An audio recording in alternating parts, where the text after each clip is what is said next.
Before this story begins, let me ask you something. Have you ever taken a job that felt harmless at first, but slowly showed a darker side? Stay with me because what happened next changed my life forever. And if stories like this matter to you, subscribe to the channel and write in the comments what your profession is and whether you've ever faced something strange or uncomfortable at work. My name doesn't matter as much as the lesson I learned, but for this story, you can call me Emily. A few years ago, I was barely keeping my head above water. I was in my early 30s, living alone, paying rent, student loans, medical bills, and trying to look strong while quietly panicking every time I checked my bank account.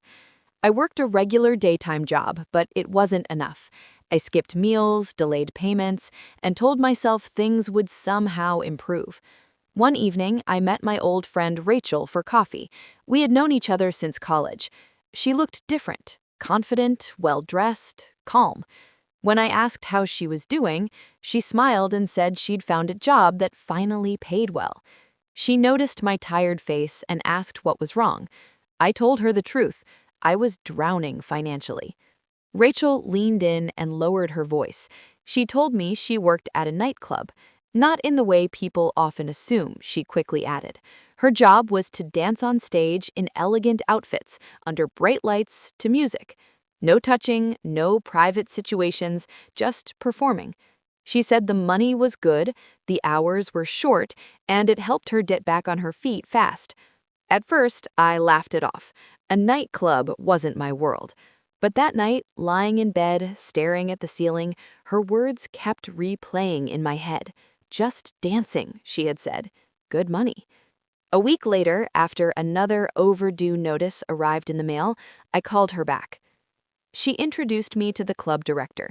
The building was flashy from the outside, glowing with neon lights, but inside it was carefully controlled. Music, stage lights, mirrors, security at the doors. The director was polite, well-spoken, and calm. He explained the rules clearly. Stage performances only, professional appearance. A percentage of earnings went to the club. I didn't love that part, but I needed the work. I signed the contract without fully understanding every line. I told myself this was temporary, just a way out of a bad moment. The first night on stage, my hands shook, but the crowd stayed at a distance, the lights blinded me, and I focused on the music. When I was paid at the end of the night, I couldn't believe the amount. It was more than I made in a week at my regular job. For the first time in months, I felt relief. I thought I had found a solution. I had no idea what I had really stepped into. The weeks passed and the routine became familiar. I worked a few nights a week, always on stage, always following the rules I had been given. I bought better clothes, caught up on my bills, and even started saving a little. On the surface, everything looked fine. I told myself I was lucky. But slowly, I began to notice things that didn't quite add up. Other girls worked fewer hours than I did, yet they drove nicer cars, wore expensive jewelry, and talked openly about weekend trips. I tried not to judge or assume anything, but curiosity crept in. During breaks, I overheard fragments of conversations, mentions of special clients, quiet meetings arranged after closing hours, doors marked staff only that I never went through. One night, I asked Rachel about it. She hesitated before answering. She told me some girls chose to earn extra by spending time with clients outside the main floor.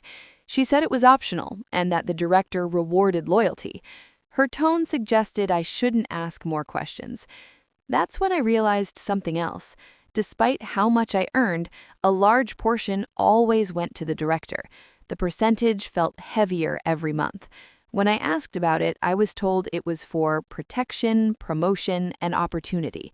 Vague words that sounded official but meant nothing concrete. The director began watching me more closely. Compliments turned personal. Conversations lingered longer than necessary. I stayed polite but distant. I reminded myself why I was there. Money, stability, nothing more. Then one evening, a staff member told me the director wanted to see me in his office. My stomach tightened as I walked down the hallway, heels echoing against the floor. His office was quiet, away from the music. He gestured for me to sit. He smiled and told me I had been working there long enough that I had proven myself reliable. Then his tone changed. He said it was time for me to move to the next level. More money, more access, more opportunity. I already knew what he meant. I told him calmly that my agreement was for stage performances only, that I was not interested in anything beyond that. The smile faded from his face. That's when the pressure began.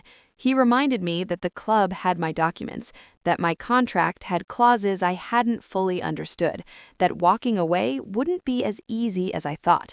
His voice was steady, but his words felt like a trap closing around me. I left the office shaken. For the first time since I started, I felt real fear.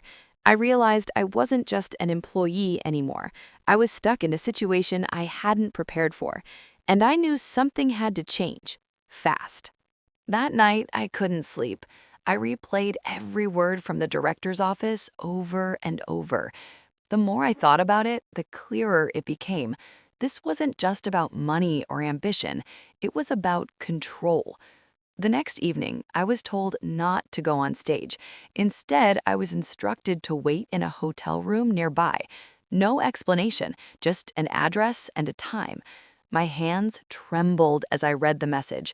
The meaning was obvious, and it crossed a line I had clearly refused to step over. I sat on the edge of my bed at home, staring at the wall. I felt ashamed, angry, and scared all at once.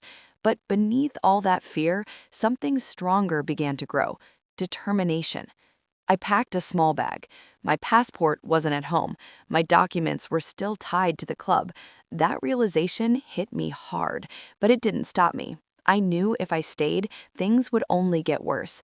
Instead of going to the hotel, I went somewhere else. I walked into a police station just before midnight.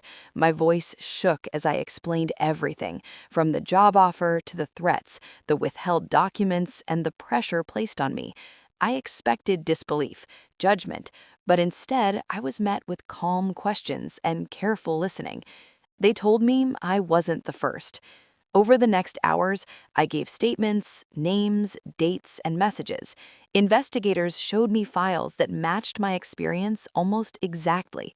Other women, similar stories, same director. Within days, the club was under investigation. My documents were returned, the director was arrested, and the nightclub was shut down.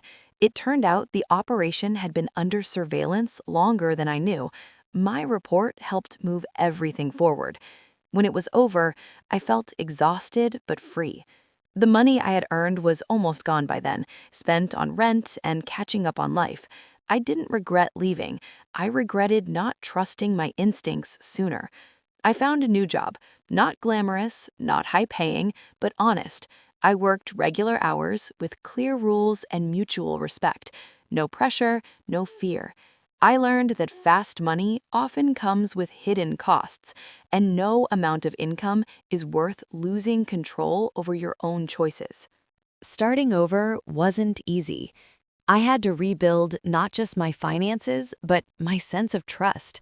For a long time, loud music or flashing lights made my chest tighten. I avoided places that reminded me of that chapter of my life. Healing took time. At my new job, I was just another employee, no spotlight, no special treatment. At first, that felt strange, but soon it became comforting. I knew what was expected of me. I knew when my shift ended, I went home without fear or unanswered messages waiting on my phone. I also began talking to others about my experience, quietly, carefully. I learned how many people, especially women, had similar stories. Different industries, same patterns: financial pressure, promises of opportunity, gradual loss of control. What surprised me most was how strong people became once they spoke up. I stopped blaming myself. I understood that desperation can cloud judgment, and that manipulation often wears a friendly face at first. The responsibility wasn't mine for trusting. It was theirs for abusing that trust. Months later, I was contacted by investigators for a final statement. The case was moving forward. Charges were filed. Justice wasn't fast, but it was real. When I walked out of the courthouse for the last time, I felt lighter.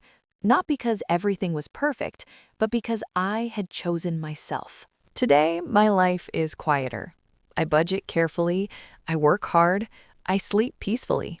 The money isn't what it once was, but my freedom is priceless. Looking back, I wish someone had told me that no job should ever make you feel trapped, that real opportunity never comes with threats, and that walking away, even when it's scary, is sometimes the bravest move you can make. If you're watching this and you're in a situation that doesn't feel right, listen to that feeling. Ask questions. Reach out. There is always another path, even if it takes time to find it. Thank you for listening to my story. If it resonated with you, subscribe to the channel and tell me in the comments, what do you do for a living? And have you ever faced a strange or difficult moment at work? You're not alone, and your choices matter.